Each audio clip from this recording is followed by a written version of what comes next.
Knapp and John ज़रात्स्की की ये किताब मेक टाइम। अध्याय 1, परिचय। आज की तेज रफ्तार दुनिया में समय हमारे हाथों से फिसलता जा रहा है। मीटिंग्स, ईमेल्स, अनगिनत नोटिफिकेशंस और सोशल मीडिया हमें व्यस्त तो रखते हैं, लेकिन क्या हम वाकई कुछ ऐसा कर रहे हैं जो हमारे लिए मायने रखता है? हर दिन हम भागदौड़ में फंसे रहते हैं, लेकिन रात को बिस्तर पर जाते ही सवाल उठता है, क्या मैंने आज कुछ ऐसा किया जो सच में जरूरी था? ये किताब आपके समय को बेहतर बनाने के लिए है, ना कि इसे और बिजी करने के लिए। ये आपको सिखाएगी कि कैसे आप अपने दिन को ज्यादा प्रोडक्टिव और संतोषजनक बना सकते हैं। आप सीखेंगे क्यों हम हमेशा व्यस्त रहते हैं लेकिन संतुष्ट नहीं होते। समय के 2 सबसे बड़े चोर कौन से हैं? 4 चरणों की एक सरल रणनीति जिससे आप अपने समय पर नियंत्रण पा सकते हैं। ध्यान भटकने वाली चीजों को दूर करने और अपनी ऊर्जा बढ़ाने के तरीके। ये सिर्फ एक सिद्धांत नहीं है, ये एक गाइड है जिसे आप आज से ही लागू कर सकते हैं। अध्याय 2, क्यों हमें हमेशा समय की कमी महसूस होती है। आज की तेज रफ्तार दुनिया में ऐसा लगता है कि हमारे पास उन चीजों को करने के लिए भी पर्याप्त समय नहीं होता जो असल मायने में जरूरी है। हर रोज हमारा कीमती समय ईमेल, मीटिंग्स और सोशल मीडिया जैसी चीजों में चला जाता है। हम अपना काम पूरा करने की कोशिश करते हैं, लेकिन कुछ न कुछ हमेशा बचा ही रहता है। इस समस्या की जड़ आधुनिक जीवन शैली है। हमारा समाज बिजी होने को सफलता का प्रतीक मानता है। काम की अपेक्षाएं, डिजिटल डिस्ट्रैक्शंस और सामाजिक जिम्मेदारियां हमें अलग अलग दिशाओं में खींचती हैं, जिससे गहराई से सोचने और महत्वपूर्ण गतिविधियों के लिए बहुत कम समय बचता है। लेकिन शोध बताते हैं कि हम जानबूझकर खुद को बिजी रखते हैं। एक आम व्यक्ति दिन में 4 घंटे टेलीविजन देखने और 4 घंटे स्मार्टफोन पर बिताता है, यानी एक पूरे फुल टाइम जॉब के बराबर समय सिर्फ स्क्रीन पर चला जाता है। हमें इस बात का खास ध्यान रखना चाहिए कि हम अपने खाली समय का उपयोग कैसे करते हैं। बहुत से लोग समय के बेहतर उपयोग के लिए अपनी प्रोडक्टिविटी को बढ़ाने की कोशिश करते हैं।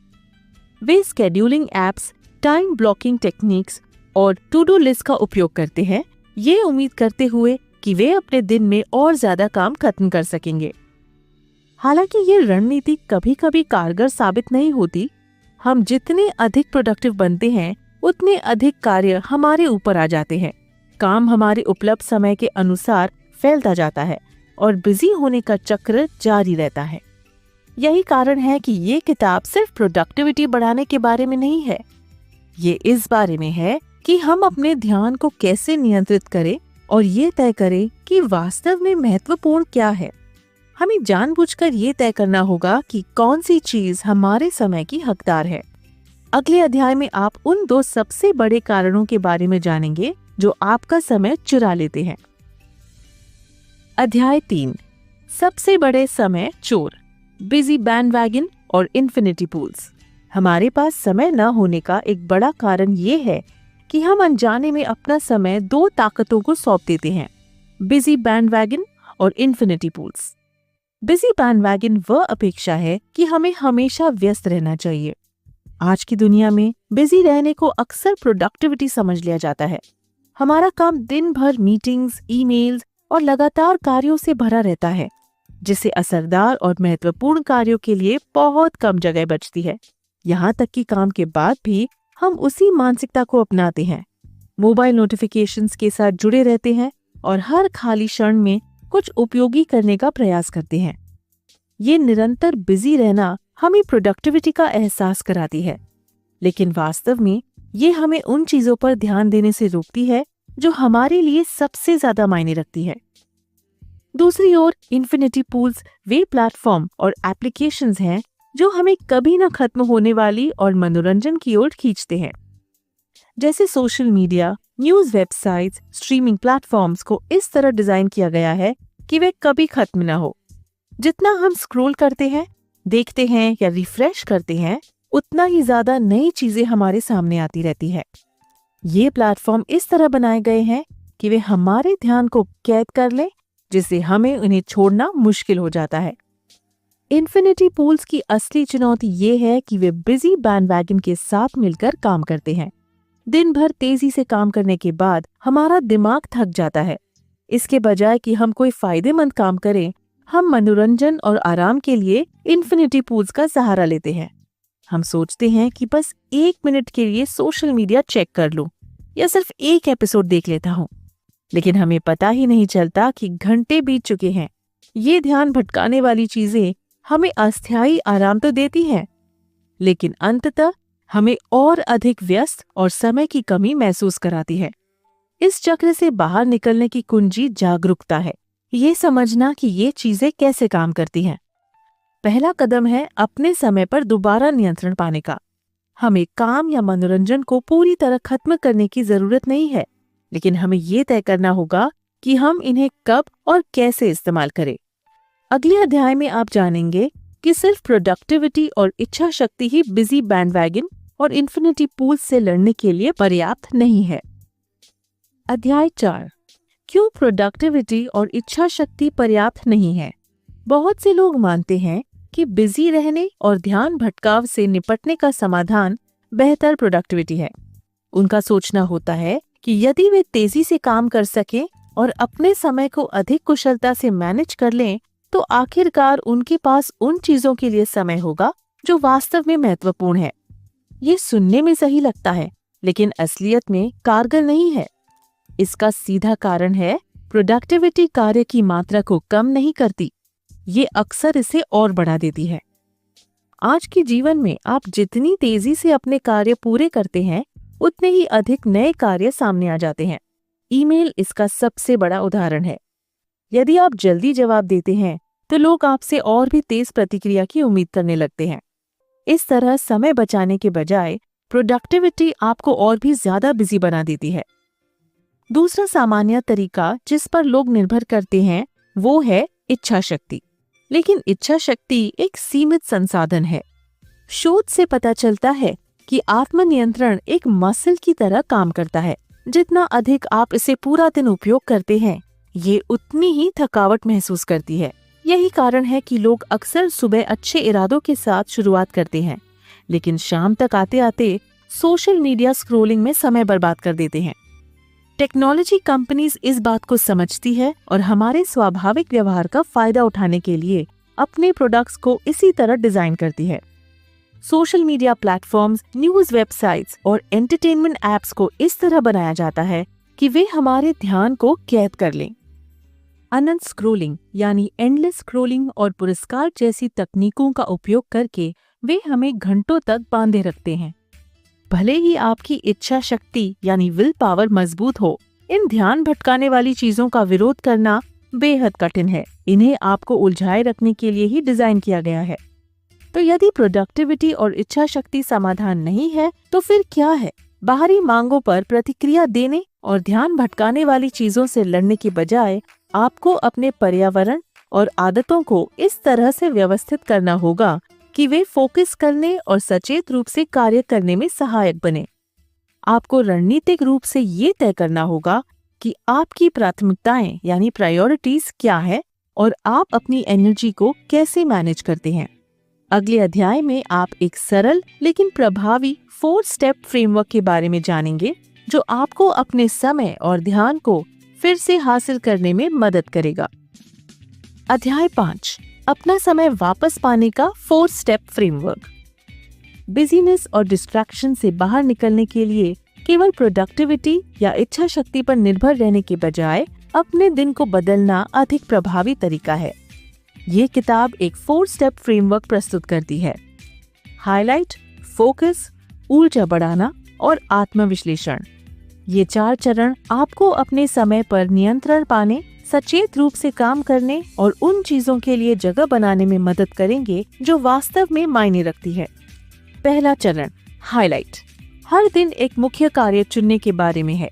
ईमेल्स और मीटिंग्स में उलझने के बजाय आपको ये तय करना होगा कि आपके दिन का सबसे महत्वपूर्ण या अर्थपूर्ण हिस्सा क्या होगा। आपका हाईलाइट किसी महत्वपूर्ण प्रोजेक्ट को पूरा करना या व्यक्तिगत हो सकता है, जैसे परिवार के साथ गुणवत्तापूर्ण समय बिताना। दूसरा चरण, फोकस। ध्यान भटकाने वाली चीजों को हटाने और ऐसा माहौल बनाने में मदद करता है जहां आप अपने हाइलाइट पर पूरी तरह ध्यान दे सकें। नोटिफिकेशंस और सोशल मीडिया के कारण ध्यान केंद्रित रहना पहले से कठिन हो गया है। इच्छा शक्ति पर भरोसा करने के बजाय आप ध्यान भटकाने वाले ऐप्स को ब्लॉक करने या डीप फोकस करने जैसी रणनीतियां अपना सकते हैं। जब आप जानबूझकर अपने वातावरण को ध्यान केंद्रित करने के लिए डिजाइन करते हैं, तो आप अपने लक्ष्यों पर बने रहने की संभावना बढ़ाते हैं। तीसरा चरण, ऊर्जा बढ़ाना, इस बात को पहचानता है कि आपकी मानसिक और शारीरिक ऊर्जा ये तय करती है कि आप कितनी अच्छी तरह से ध्यान केंद्रित कर सकते हैं। यदि आप थके हुए महसूस करते हैं, तो ध्यान भटकाने वाली चीजों से बचना या महत्वपूर्ण कार्यों पर काम करना और ज्यादा मुश्किल हो जाता है। अच्छी नींद, संतुलित आहार और रेगुलर एक्सरसाइज जैसे आसान से बदलाव आपकी ऊर्जा को बढ़ा सकते हैं। चौथा चरण, आत्मविश्लेषण, आपके दिन को रिव्यू करने और अपनी टाइम मैनेजमेंट स्ट्रैटेजी को सुधारने के बारे में है। ये समझने में मदद करता है कि आपने क्या काम किया, क्या नहीं किया और अगले दिन अधिक प्रभावी बनने के लिए क्या बदलाव किए जा सकते हैं। ये प्रगति का जश्न मनाने, अपने दृष्टिकोण को सुधारने और ये सुनिश्चित करने का अवसर है कि आप लगातार उन चीजों के लिए समय निकाल रहे हैं जो सबसे अधिक मायने रखती है। ये 4 चरण एक साथ काम करते हैं ताकि आप अपने समय और ध्यान पर फिर से नियंत्रण पा सकें। अगले अध्याय में आप जानेंगे कि हाइलाइट तकनीक को कैसे लागू करें। अध्याय 6, अपना दैनिक हाइलाइट चुनें।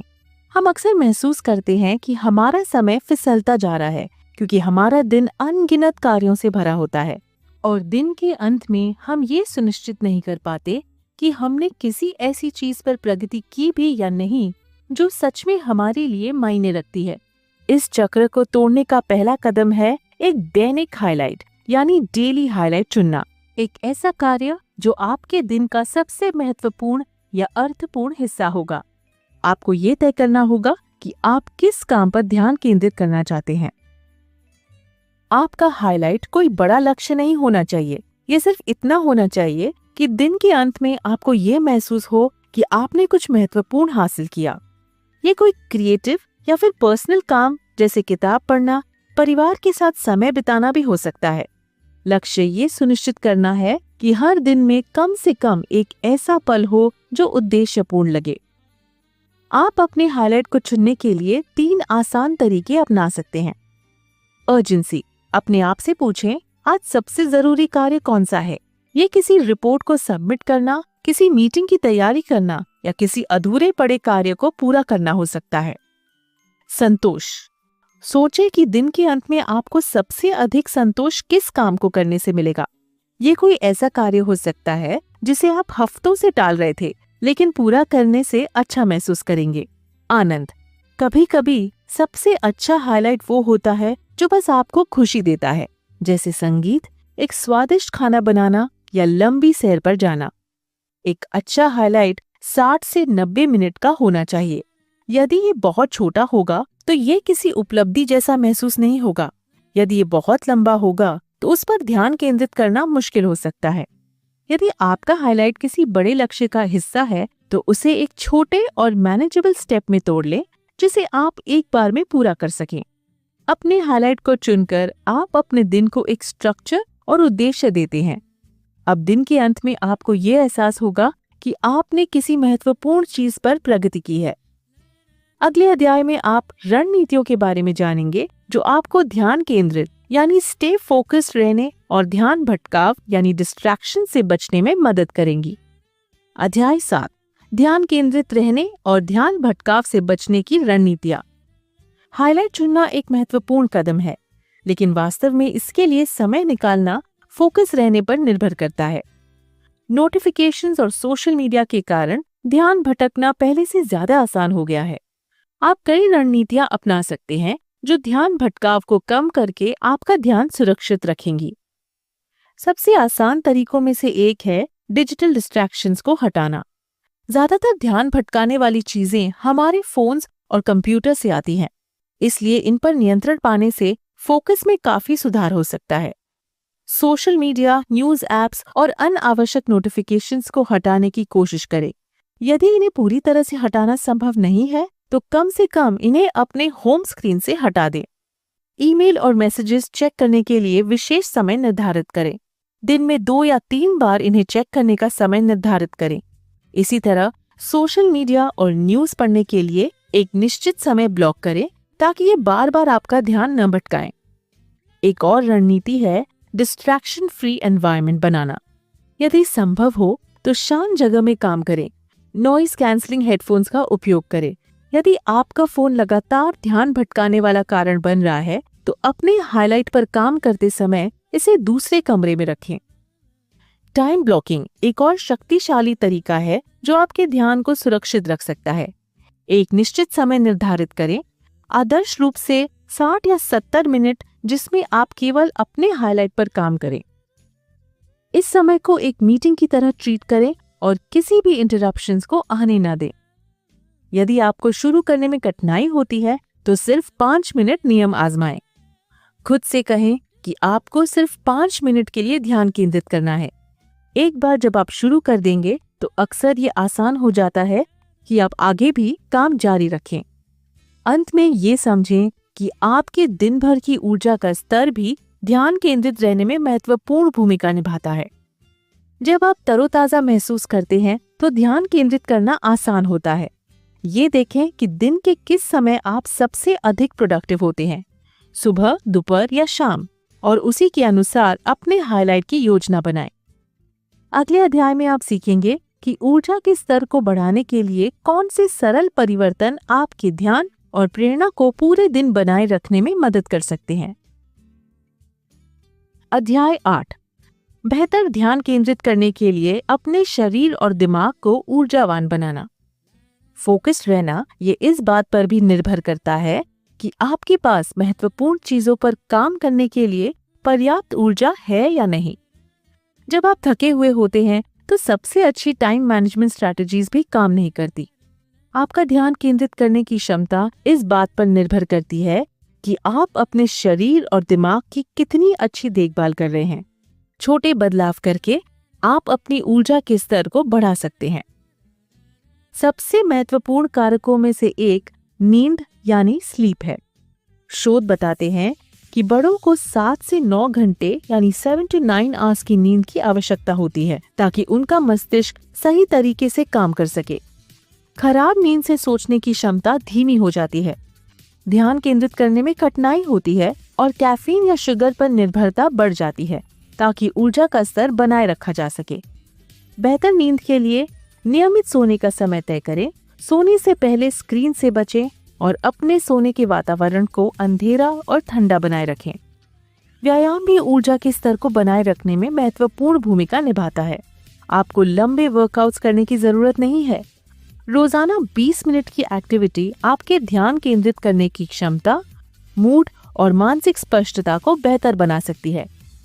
दिन भर में चलना, हल्की स्ट्रेचिंग करना या छोटे छोटे व्यायाम के अंतराल से मानसिक थकान को रोका जा सकता है और ऊर्जा का स्तर स्थिर बना रहता है।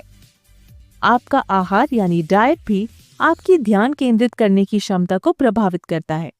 बहुत अधिक प्रोसेस्ड फूड खाने या शुगर और कैफीन पर निर्भर रहने से आप जल्दी थकान महसूस कर सकते हैं।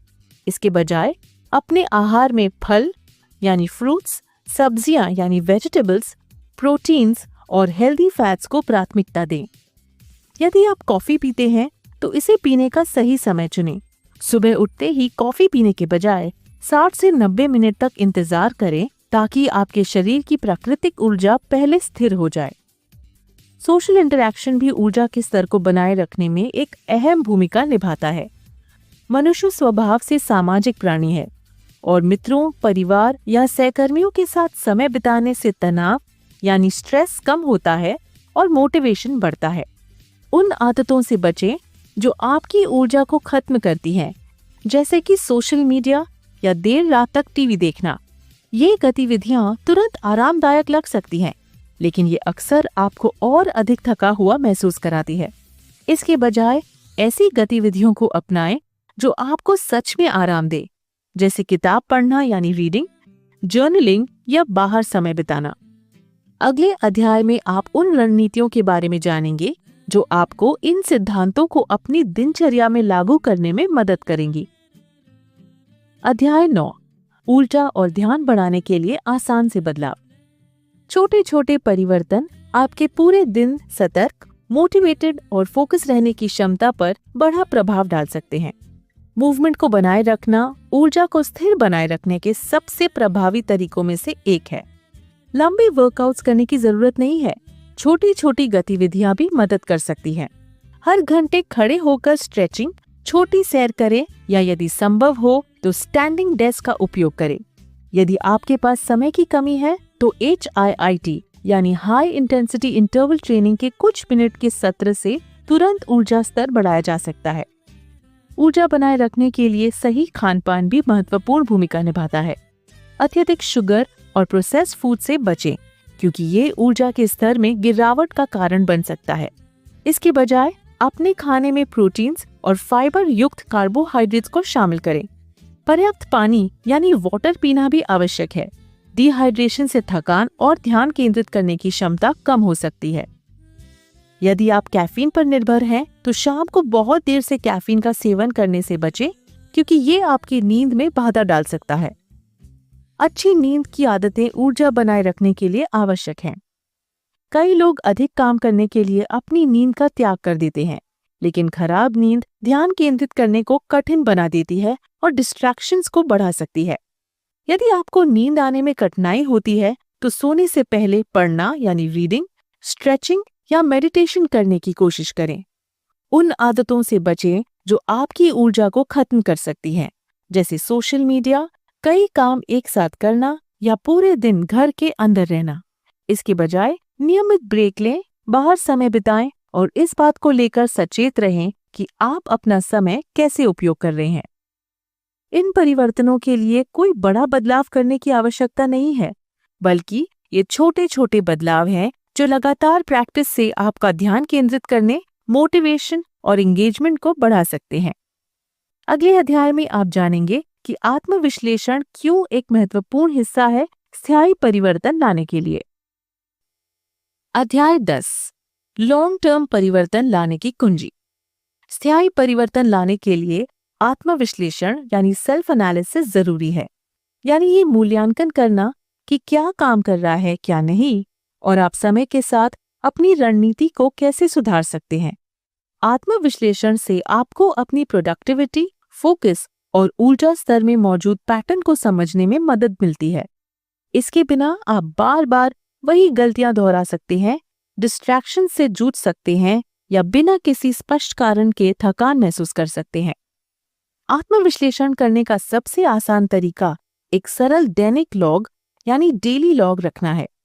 दिन के अंत में कुछ मिनट लें और इन 3 प्रश्नों के उत्तर लिखें। पहला, आज मेरा हाइलाइट क्या था और क्या मैं इसे पूरा कर सका? दूसरा, मैं कितनी अच्छी तरह ध्यान केंद्रित कर पाया और मेरा किन चीजों ने ध्यान भटकाया? तीसरा, मेरी ऊर्जा का स्तर कैसा रहा और उस पर क्या प्रभाव पड़ा? इन उत्तरों को लिखने में ज्यादा समय नहीं लगेगा। कुछ वाक्य या एक शॉर्ट चेकलिस्ट भी पर्याप्त होगी। यदि आपको बार बार ये महसूस हो कि सोशल मीडिया एक प्रमुख ध्यान भटकाने वाला कारण बन रहा है, तो आप ऐप्स को ब्लॉक करने या स्क्रीन फ्री समय यानी स्क्रीन फ्री पीरियड्स निर्धारित करने की कोशिश कर सकते हैं। अगर आपको बार बार दोपहर में थकान महसूस होती है, तो नींद यानी स्लीप या आहार यानी डाइट में बदलाव करने की आवश्यकता हो सकती है। ध्यान केंद्रित करने और ऊर्जा स्तर को ट्रैक करना भी मददगार हो सकता है। हर दिन अपने ध्यान और ऊर्जा स्तर को 1 से 10 के पैमाने पर रेट करें। यदि आपकी ऊर्जा लगातार 5 से नीचे बनी रहती है, तो ये संकेत हो सकता है कि आपको अपनी जीवन शैली में कुछ बदलाव करने की आवश्यकता है।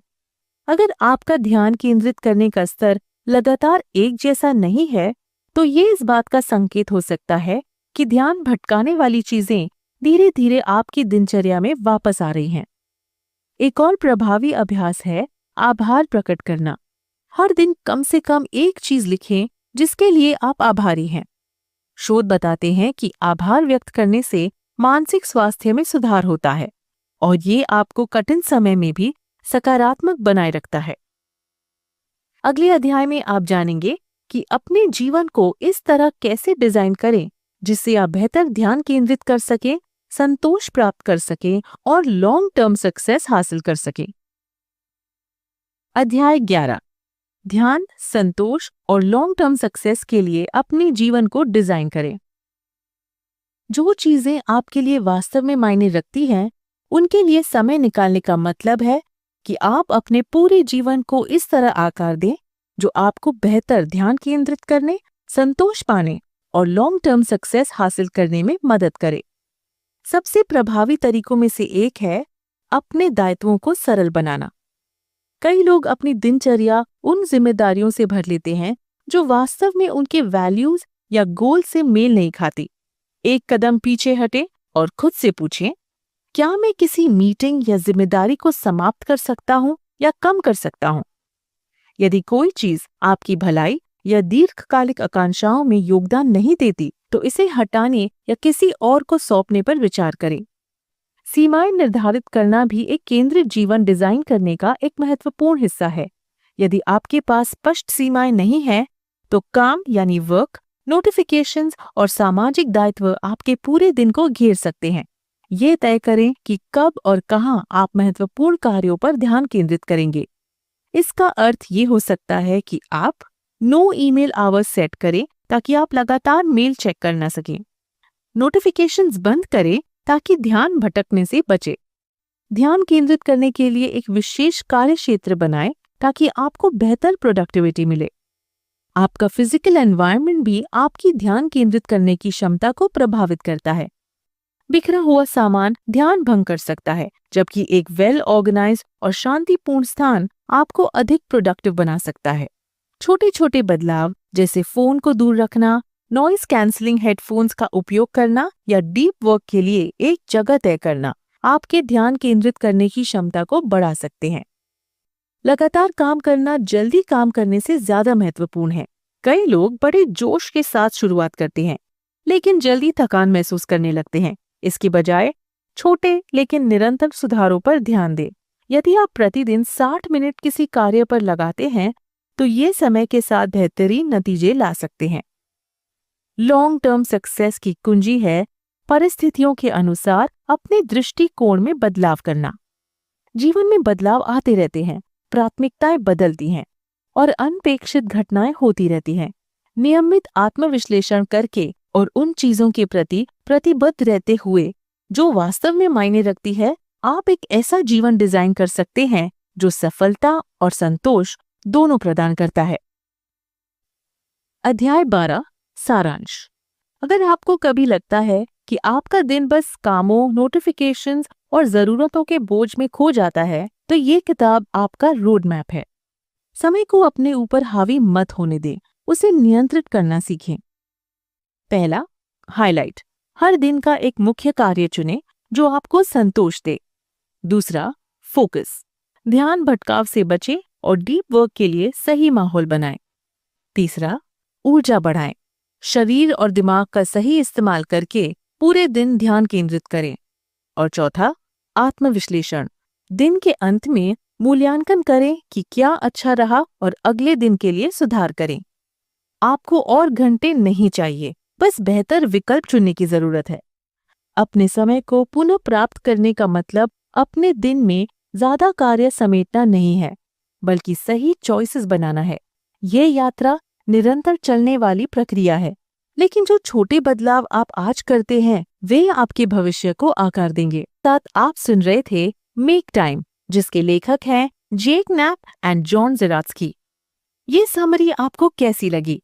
इस पर अपने सुझाव, परेशानियां या किसी नई समरी को ऐड करने के लिए हमें कॉन्टैक्ट अस से संदेश भेजें। तब तक के लिए सुनते रहिए और हर रोज आगे बढ़ते रहिए।